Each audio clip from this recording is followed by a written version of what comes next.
Back, ladies and gentlemen, into the Nexus gaming series.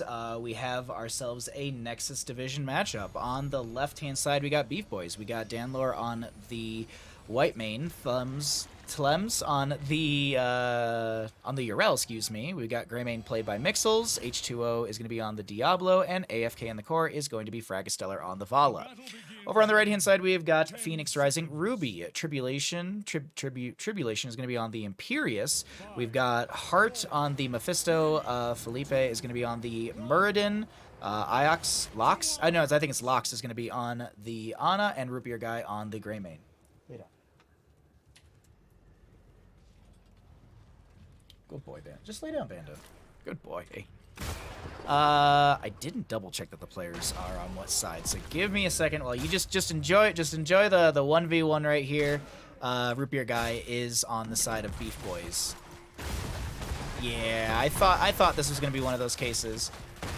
White main hype, indeed. Well, let's go ahead and swap the team names really quickly. Well, you know what? We can just let them have their little fun over here while we swap these names. No big deal. There we go. BeefBois on the left hand, right? Yeah, BeefBois on the right hand side, and Phoenix Rising Ruby on the left. That's what it is. There we go. Sorry, I was like, I feel like I might be wrong in these names, and yes, I was. So BeefBois, yes. Because BeefBois have Root Beer Guy, and Root Beer Guy is on the right-hand side of our screen. So there we go. Sorry about that. Yeah, Beef is right. Thank you, Stark. Thank you. All right, Heart is going to be able to get their Mephisto teleport location back to a comfortable spot. Tlem's taking quite a bit of damage from the Imperius in this top lane. He did go into the percent-based damage, burn the Impure, so he's going to have a lot of value from that one. As Raynor will continue to do his best to auto-attack his way through this camp and apply some pressure into the top lane, into Urel, as Tribulation is going to come up there to help out. And I don't know if they can actually threaten this. Yeah, they can't threaten this on the side of BeefBois, so we'll see Phoenix Rising Ruby able to grab the camp for the bottom lane. So a trade between bottom and top. Do want to point out we do have Vala going into Creed of the Hunter. Diablo going for the Shadow Charge in front of the gate, but not going to be able to do so. Hey, Foxington, how you doing, friend?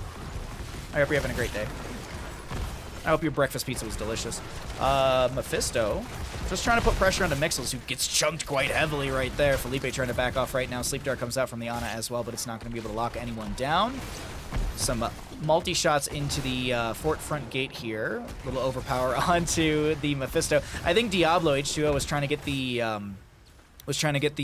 There's like a couple frames that if you get the overpower, it absolutely it doesn't allow Mephisto to return to his origin point. His origin point disappears, and he then stays where you overpowered him. So it's a very difficult task to do, but it's definitely doable. As Tribulation gets dove by Mixels, can this Imperius get away? He used the last little bit of his mana to get the Celestial Charge through the gate. I know, yeah, chat's full of cuties today. Chat is definitely full of cuties today. Alrighty, Fragastellar with just the consistent damage out onto this camp, and Danilor can help out with the white main. Mixels with a few autos over the wall. I want to see who wins this first Immortal phase, because there's a lot of race potential in favor of Phoenix Rising Ruby with the Grey main and the Vala. We don't often see them paired together for these situations. Like, usually it's like one team gets Vala, one team gets Grey main. I don't feel like I see it's too often like Grey main and Vala. It's like Grey main and like Li Ming most of the time, I feel. Root Beer Guy getting pushed around over here, trying to back off. Lox has decent healing. Meanwhile, though, Imperius finds the Celestial Charge onto Mixels. Ooh, Razor Swipe, 100 HP.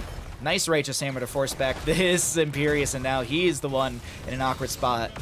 It seems like he's actually doing fine right now. 50% of the Immortal phase will be going over in favor of BeefBois, as they've managed to race down this Immortal. Stormbolt from Muradin slows down the enemy side, as well as a Sleep Dart from Ana. Root Beer Guy and Heart quickly racing through this Immortal. I did not mention the fact that we do have the Raynor going into the Inspire at level 1, excuse me, the Exterminator at level 1, so you also have that passive on it for the Inspiration onto minions and mercenaries, but the fight breaks out around the objective phase.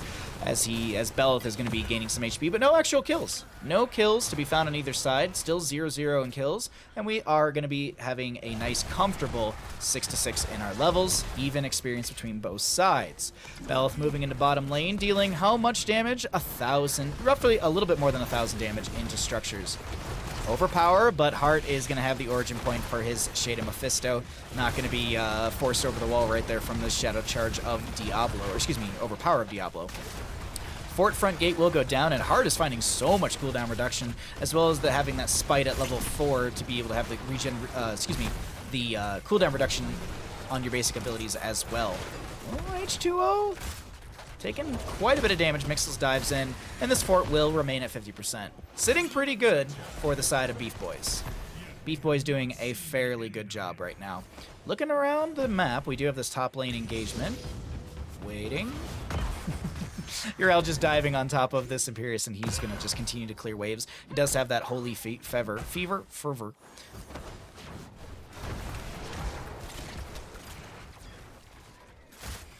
By the way, F5 your stream if you'd like it to be a little bit closer to live.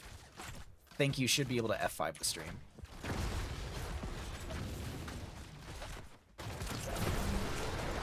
Maybe we can continue.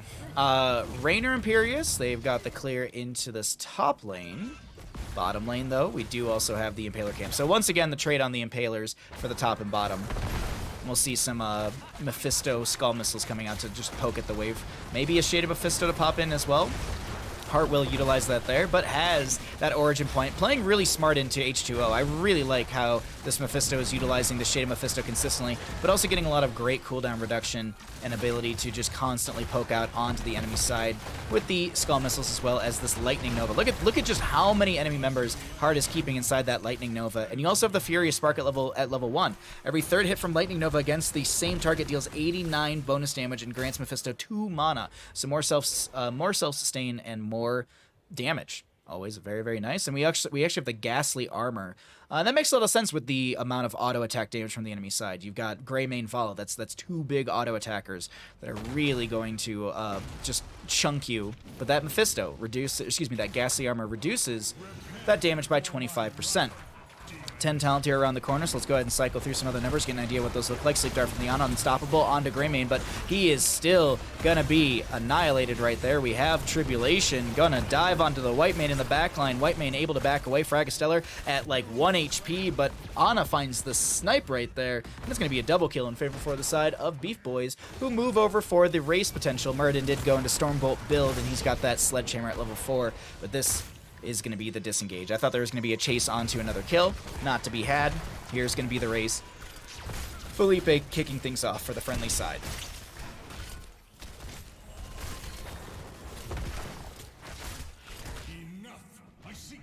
Muradin is going to be able to have that Stormbolt piercing value and cooldown reduction from auto attacks as he has hit level 10.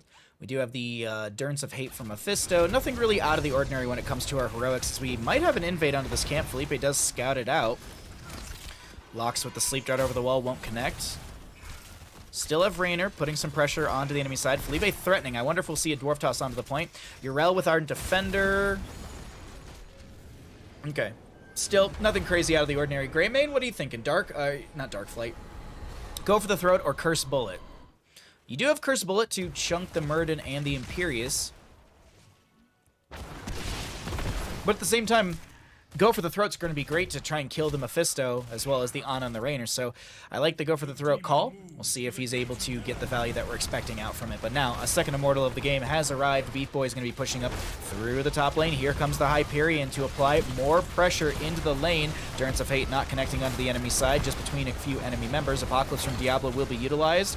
Does manage to stun a few enemies. But look at this. Hart is just constantly throwing out so much damage on this Mephisto, getting reset up to reset, as Greymane going to be stunned by Muradin with the Stormbolt. Whitemane pops her Heroic, zoning back the enemy time. The Divine Reckoning, after 1 second, consecrate an area for 4 seconds, dealing 77 damage every 0.5 seconds to enemies inside. 25% of the damage dealt to heroes is returned as mana. Muradin dwarf tossing in and setting up the kill into Whitemane. That is a very good pull of the trigger from Muradin to set the team up for more siege value. And this is going to be top lane keep going down, but with death timers low like they are, and the Immortal, actually the Immortal's still pretty healthy, but it looks like the call is going to be made to just back off, and Imperius was soaking in bottom lane. That experience gap really starting to form in favor for the side of BeefBois as they're going to be pushing into 13 talent here. What do they do with this is the question that I posed to them. Are they going to try and press up through the bottom lane to have a little bit more aggression into the enemy team, or is this going to just be, we have 13s, we're just going to run around the map and force the enemy team to turtle up? Very curious to see how they play this on the side of BeefBois.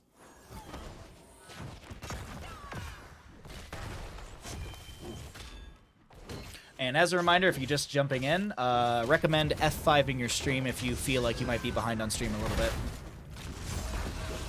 Imperius with the Angelic Armament. Hyperion out from the Rainer. Durance of Fate in the backline. Celestial Charge comes through. There's an Apocalypse from this Diablo Ardent Defender used by the Urel, and the Imperius is the first one to go down. Urel jumping into the enemy's side as Felipe has the Avatar form up and available, trying to anchor for the friendly side, but they need that trait to kick in. So many members are very low on the side of Phoenix Rising Ruby. Can they make the plays? Mephisto, can he chase in? He does use the Shaded Mephisto, and this Urel avoids most of the damage, and she is going to be absolutely fine. Mixel's hearthing back. Danilar with a little bit of a giggle beam has the martyrdom. Or excuse me, not martyrdom. Completely blanking on the giggle beam name. Let's learn as a family. Because she's got Clemency. Clemency. Because, yeah, you have the Inquisition, but that's onto enemies, the Clemency. Wasn't this a talent, or was this always baseline? Wasn't Clemency like a talent at one point? Or am I misremembering? I feel like I'm misremembering on that. Inquisition or Clemency? Yeah, thank you. Yes, yes. It used to be? Okay. Yeah, okay. That's what I thought, Melon Stark. I was just like, wait a minute. I swore it used to be like, you have to take this talent, but then, okay, so I was right. They did bake it into her kit at some point. 141 stacks for the Vala, 41 stacks for the Muradin. He's going to be gaining a little extra damage on that Stormbolt, which we can actually look really quickly. 41 extra bonus damage.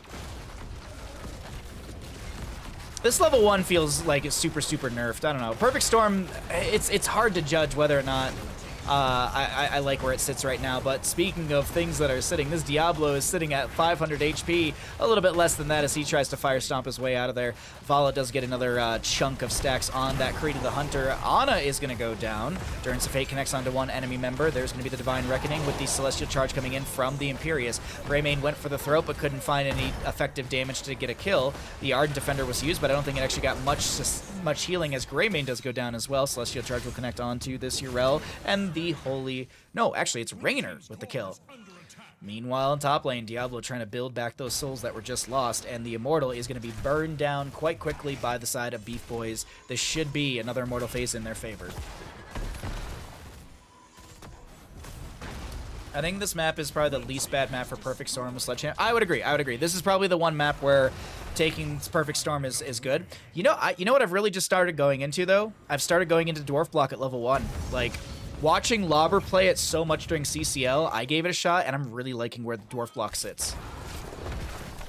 Because then you can also, you can pair that into, like, Heavy Impact later and Dwarf Launch, and I think those three talents are really synergistic. I think Dwarf Launch is level 7, if I'm not mistaken, or excuse me, Heavy Impact is level 7, and then you have the Dwarf Launch at level 16. So I don't know. That's the way I've been playing my Muradin as of late, and I've been really liking it. I think Sledgehammer, it's not like mandatory at 4, but it's one of my favorite talents to take at 4 as well, because the cooldown reduction you have from the Stormbolt 10 talent tier. I don't know. Muradin's in a great spot. I've been learning a lot more in Nubarak. Nubarak is really fun. I think he's massively undervalued as a tank.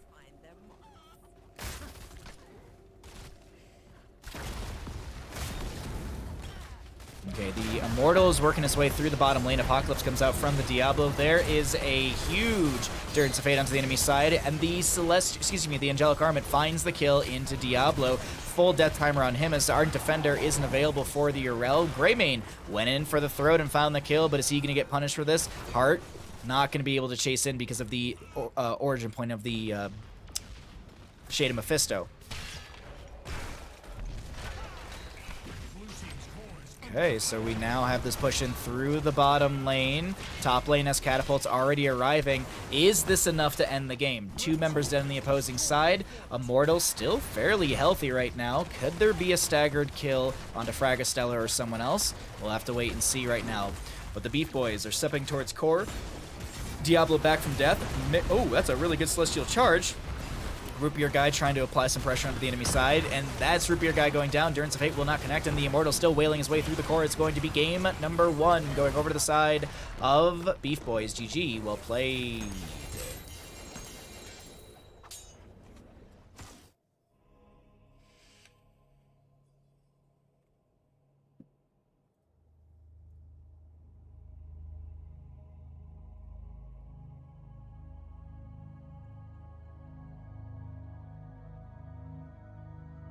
185 stacks for Vala. Did she die? She died once, so she lost 5%. So she still had 20% attack bonus damage. Or attack speed damage.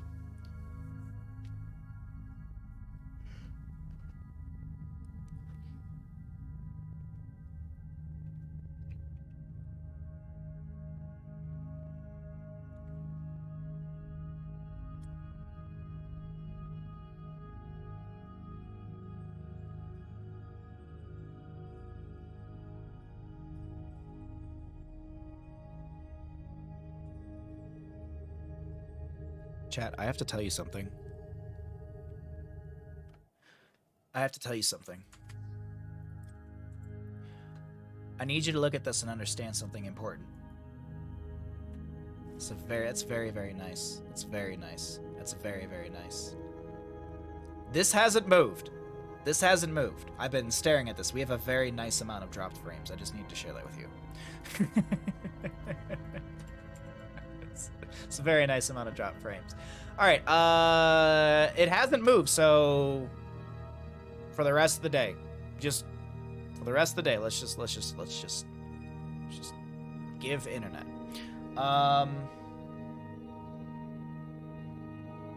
There we go. So let's go ahead and load up map number 2. If we don't have any more drops during this next game or so, then we will continue casting into more games later, or after this.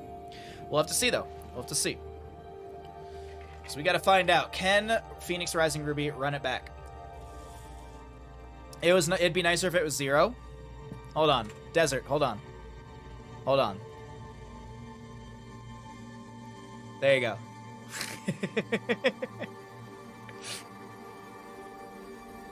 I don't know if it's Comcast, but I blame Comcast. It's Spectrum. It's Spectrum. It's just, yeah.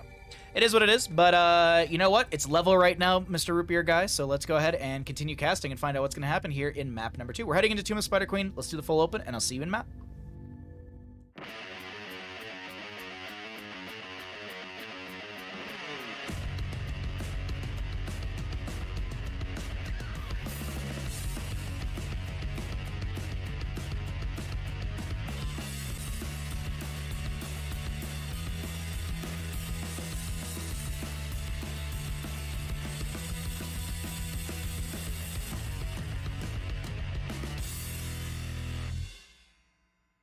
Welcome back, ladies and gentlemen, to the Nexus Gaming Series. My name is Bahamut. On the left-hand side, we have Phoenix Rising Ruby in our Nexus Division matchup, trying to take us to a map number 3 through Tomb of the Spider Queen. We got Mixels on the Tassadar, Daniel are going to be on the Brightwing, H2O on the Hogger, Halicio on the Varian, excuse me, and Fragastellar playing the Tychus. Over on the right-hand side, we got BeefBois, who are trying to close things out in a 2-0 fashion. Tribulation going to be on the Dahaka, Felipe playing the Anubrek, Root Beer Guy on the Greymane, excuse me, Raynor, Hart playing the Mephisto again, and Locks on the Anduin. Let's check out our level 1s and see what happens in our engagement. Wow, it's like you had, it's like all you had to do is have 0 drop frames. Why didn't you do it sooner? We like being with you and Bandit. Oh, thank you, Dancy. Thank you. Y'all are sweet. Y'all are very, very sweet.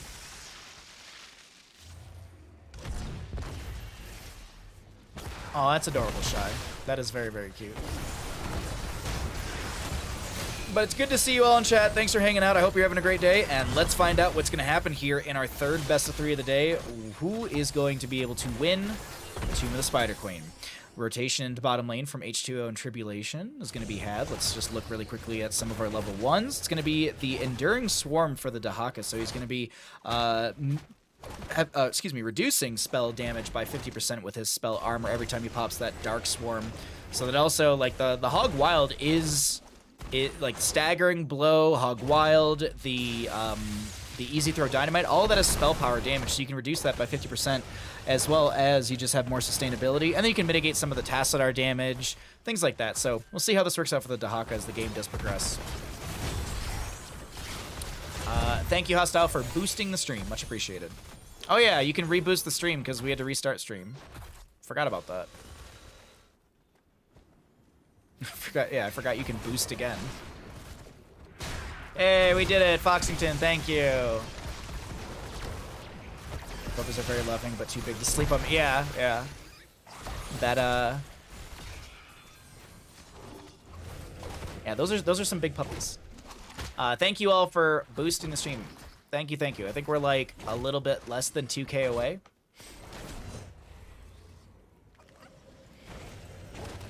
This Dahaka in bottom lane, okay, he pops the essence right there. H2O actually doing a really good job of just applying constant pressure to the Dahaka as we have our rotations between mid and bottom. Stark, thank you for the boost. Oh, wait, hold on, Varian. No level 4 yet. Hey, thank you. We have completed the boost. Much appreciated. Clock, I believe, was the one to finish that out. Thank you so much. 101%. Thank you. You boosted NGS. NGS is now boosted. It seems fine. 101% boosted. Yeah, seems, I don't know, something weird with Twitch right there. Huh, I wonder. Twitch being buggy? What? Absolutely crazy. Mephisto is trying to help out Felipe over here, as Varian does have taunt from level 4. You always got to give that extra 1%. Yeah, thank you. I appreciate it. Thank you, everyone, for boosting the stream. I don't know if it actually does what it's supposed to do, but well, one day we'll find out. Nubrak finding good CC into Fragastellar, gets the burrow in there as well. The one thing that I constantly do as a Nubrak player is I do burrow charges. I do too short of burrow charges. Like if someone's close to me, I try and burrow charge into them, but like there's a small window where you can't reactivate your burrow. So I've been messing that up too much. I need to. The big thing with a Nubrak is a lot of posturing and angling, and I need to make sure that I start to lock down those concepts. But as I said, a Nubrak with Beetle build, as of late, really, really fun. We do see Bed of Barbs for some extra slow. This could actually help out Root Beer Guy have some sustained damage, because you do have the Ace in the Hole for increased damage as well. But it also allows Mephisto to chase in, and just slows like that are really, really helpful, and can just allow your sustained damage, like Root Beer Guy, like Mephisto, to be able to find kill after kill, or potential kill after kill. Tribulation? Oh, they're just stepping forward for the gem. I was waiting to see. I was like, oh, are you going to look for a drag? Like, is it just a raw drag? We do also have the Lurker Strain at level 4. I've been seeing this more and more on Dahaka players. Like, Lurker Strain does, and I'm not exaggerating, 5 things. Burrow Charge into Mixels. Phase Shift from Brightwing will connect onto the Tassadar. Soothing Mist will be there as well. Hogger finds a decent bounce in this mid lane. That's actually a really good angle on the bounce from H2O. Mixels so very low, 300 HP.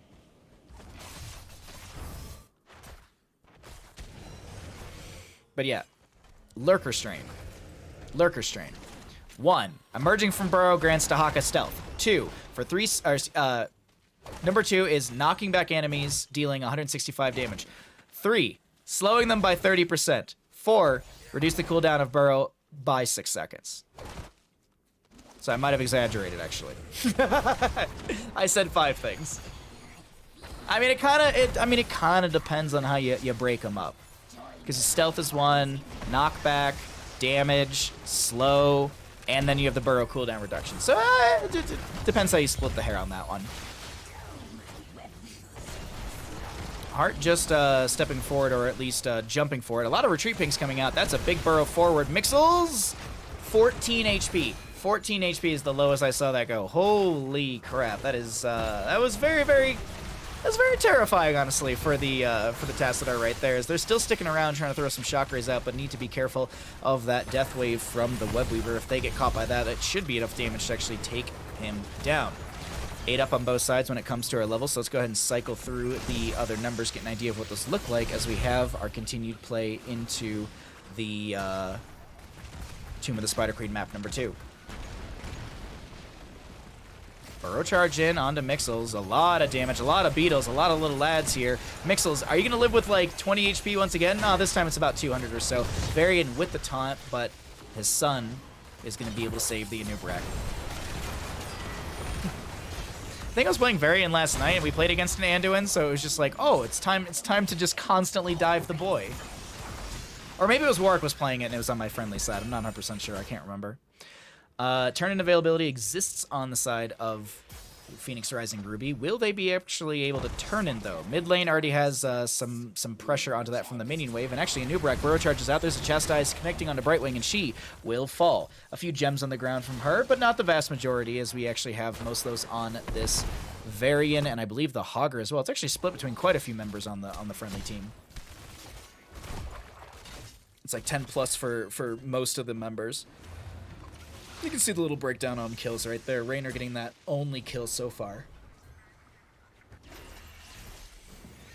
Looking at 10 talent tiers. Brightwing holding. I'm assuming it's Blink Heal. Emerald could be the choice for more control from the dive, but it's going to be Blink Heal's grab by Brightwing. Durance of Hate connects onto 2 players, and that's going to be a wonderful soothing miss. Light Bomb, little mistimed right there as Varian got hit with a Cocoon. Protection status from Varian's level 10 as he went into the shield wall. Felipe, having to back off with a burrow charge, is able to get out of here and starts hearthing. Though I do have to say, Dahaka, I can't believe it. There's no way Dahaka... Lurker Strain value. Lurker Strain value, he pops the essence, and Dahaka is able to meander his way out of the engagement. Turn-ins being tried here. Heart going... Oh, they're able to get it in time. Drag onto this Varian, but Mixels with the really good force wall just to block the drag from actually pulling Varian further away. Really like that little play from Mixels on the Tassadar. Hogger bouncing around the bottom lane, getting as much wave clear as possible before the Webweaver descends, because the Webweaver descends up as far, or excuse me, descends into the enemy minion wave or the closest structure. So this bottom lane is going to be right in front of this fort front gate. Top lane, kind of the same thing. Here comes the Commandeer Odin from Phoenix Rising Ruby, and let's see what kind of value they get with this objective phase, as the taunt from Varian isn't going to be enough. Durance of Hate once again will connect onto the enemy side. Soothing Mist cancels that out. Felipe comes in with the burrow charge, not able to get the CC they want. Chastise from Anduin connects onto 2 players, and they have some piercing light value. 3% on piercing light, which means it's 3% extra spell power. And that 3%, that's going to be added into that healing as well. So Anduin is scaling a little harder on his healing beyond just the level scaling. Cocoon connects onto the Tassadar, and the Anub'arak gets shredded by the Tychus. Heart trying to poke into the enemy's side. One Webweaver still remains, and Tribulation able to clear this out. Let's see, what kind of value did they get? Ooh, taunts? Okay, sorry, I didn't see the origin point, but Mephisto's able to easily get out of that one right there. All right, easy throw dynamite will be thrown out as well. H2O just clearing out the waves as best he can, and Dahaka saving mid lane, sitting around 25%, maybe a little bit less than that when it comes to the total HP.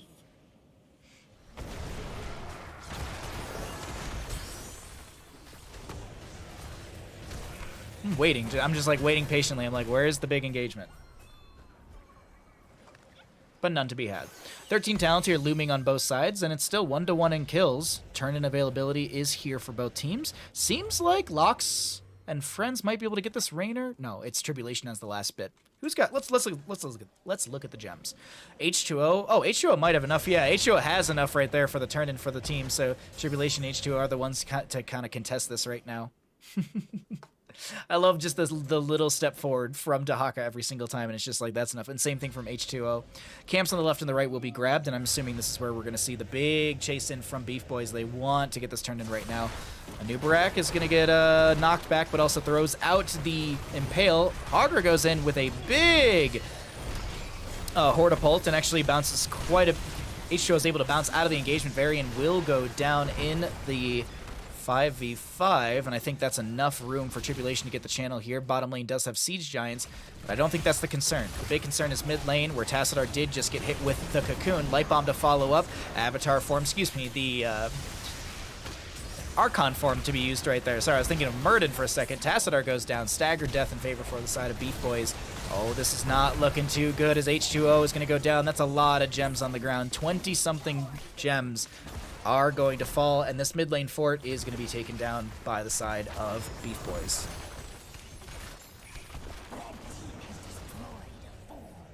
Dahaka just clearing out bottom lane as best as he can, so that way he can get some Webweaver value. But speaking of Webweaver value, let's talk about the mid lane, because this is where everything is being pushed in. Camp plus Webweaver plus massive wave coming through. Endurance of Hate, not going to connect onto the enemy side. Taunt from Varian, but that's onto the Shade of Mephisto. He's able to get back to the origin point. Once again, Ghastly Armor, but it makes a lot of sense into the Tychus Varian for the auto attack damage reduction. I always like going into the, not Trickery. I'm blanking on it's the blue one at 7. I can't remember the name of it off the top of my head. But either way, that's what I usually go into, because it actually has a lot of, really good value from the slow that you can apply to enemy members. Which I thought would be helpful for the Rainer Ace in the Hole, but regardless, they still have the Ghastly Armor, and we continue into Tomb of the Spider Queen rotations with half a level to go to 16 in favor for the side of BeefBois.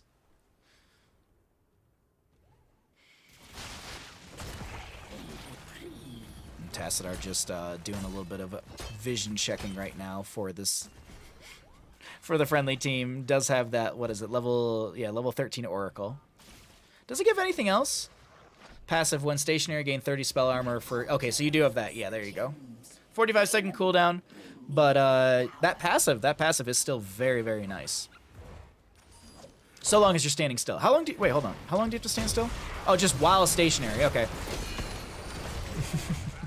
A new Brag burrow charging in. Phase shift from phase shift onto Mixels will be there. Dahaka gets a drag onto Fragastella. This is a very split fight right now as Lox is just trying to back away, throwing a Chastise out here and there. Mixels pops the Archon form. Felipe chasing in. Big burrow charge onto this Varian, as I don't think we're going to see the kill right there. Turn-in still exists for the members of Phoenix Rising Ruby. They did lose a lot of gems when Hogger died, but still, a few more have been picked up, and what is it? 24 are necessary for the actual turn-in. But that's going to require just about everyone to turn in. A Nubrak burrow charging backwards. Rupier guy going to get hit with the taunt. There's going to be a Chastise out from the Anduin. Good drag from the Dahaka, and this is going to be Varian going down. Felipe will be traded out right now. Hogger finding some decent bounces. H2O trying to get out of here, and will be able to do so. Dahaka.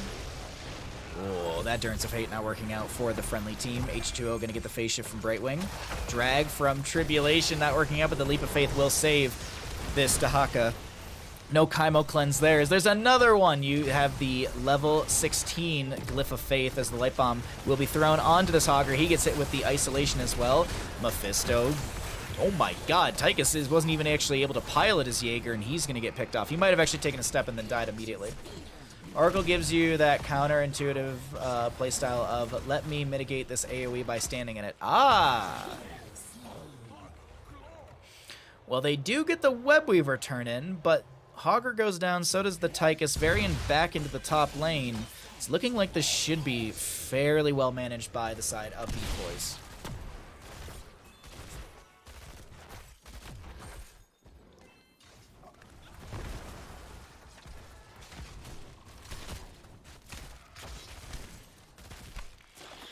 Mid lane went down before it even connected onto the fort. Top lane, are we going to see an engagement over this? Oracle was just used, so Tassadar knows. Cocoon will connect onto him. Polymorph from Brightwing. Varian, little split from the team, but a Nubrak just sitting in front of this Tassadar, waiting for the Light Bomb to connect. The Endurance of Hate's going to be there as well.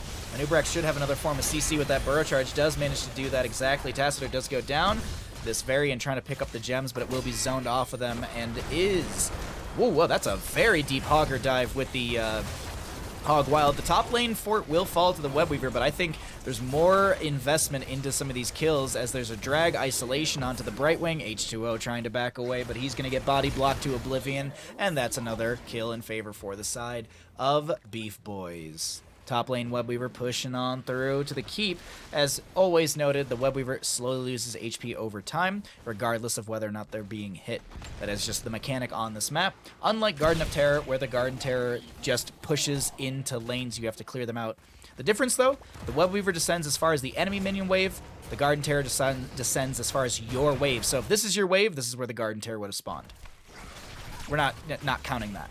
Anyways, top lane, boss, Varian, does he know? He actually, I think he knows. I think the banner might have shown for a second. I'm not 100% sure, actually, if he got the vision onto that one. On the opposing side of vision, well, it's going to be Webweaver. Excuse me, boss plus Webweaver, actually. I say that inquisitively because they could go for this turn-in, and I think they should be able to do so. The timing on this, if Dahaka isn't stalled, this is going to be really, really good timing.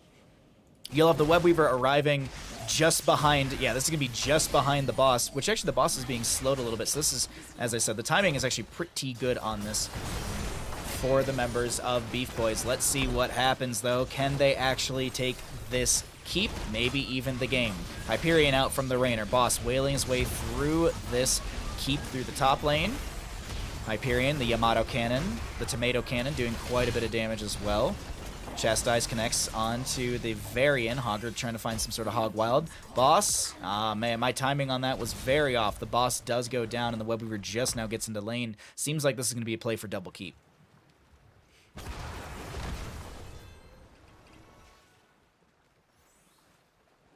This Brightwing's got like 420 APM constantly. Smoke weed every day. So with 20s here, Rainer actually went into executive order. Oh god. So if Rainer dies, this is just going to be a casted Hyperion, but it's going to be in the direction of the closest enemy hero. My theory is this, okay? Okay? I want someone to do this. I want someone to go this, you know, Hyperion at 10, executive order at 20. What I want you to also do, though, is grab an Ariel. So you cast Hyperion, you die, so you get the execute order, and then Ariel resurrects you, and then you die again. And then you have three of those. That's what I want to see. That's what I would love to see. Big Durance of Hate comes through, sets up the kill into the Brightwing. Tassadar finishes out the static charge from level 1. Heart trying to back away. Oh my god, that Thermal Lance chunking into this Mephisto, but there's a drag connecting onto Mixels, who pops the Force Wall into the enemy team. 300 and something HP as the mid lane keep does go down. H2O's the target. Burrow Charge, Chain CC. Easy throw Dynamite. Excuse me, the Journeyman's Cooking finished out here. Not an easy quest to finish out, but Hogger making quick work of it in a sense. 17 minutes and 30 seconds. That's a very good idea, Baha. You're welcome.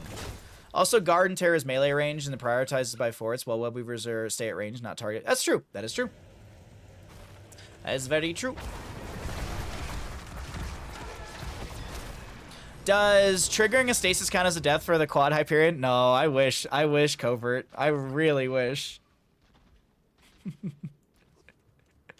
I want to see this. I want to see triple Hyperion. Like, I think it's such a good idea. Is there a way where you could get quad Hyperion? I don't think so. King Stark, I'll be very disappointed if I don't see it in the next Gilly Shark match. It needs to happen at least once. I agree. Okay, listen, we almost had 2 on a screen at one time. Our matches... oh, but Rainer didn't die. Oh. How? What? Anyways. Oh, is it the Sergeant Pepper or whatever it is? Rainer's not trying hard enough. Big Durance of Fate from this Mephisto is going to set up 1, 2, 3 kills. Varian is going to be in the cocoon, watching his friends die, as this Varian is going to go down as well. One big engagement is going to yield 5 kills, and the members of BeefBois rush to core. BeefBois will take game number 2 in our best of 3 series, and then we'll close out this map and this series in a 2-0 fashion. Very well played, very well executed as well with that Durance of Hate from Mephisto, with probably the Unspeakable Horror at level 20. No, he's actually the Mimicry. Either way, GG well played over to the side of BeefBois. It's possible with multiple Rainers and ARAM. Am I incorrect in this, but isn't Execute Order turned off?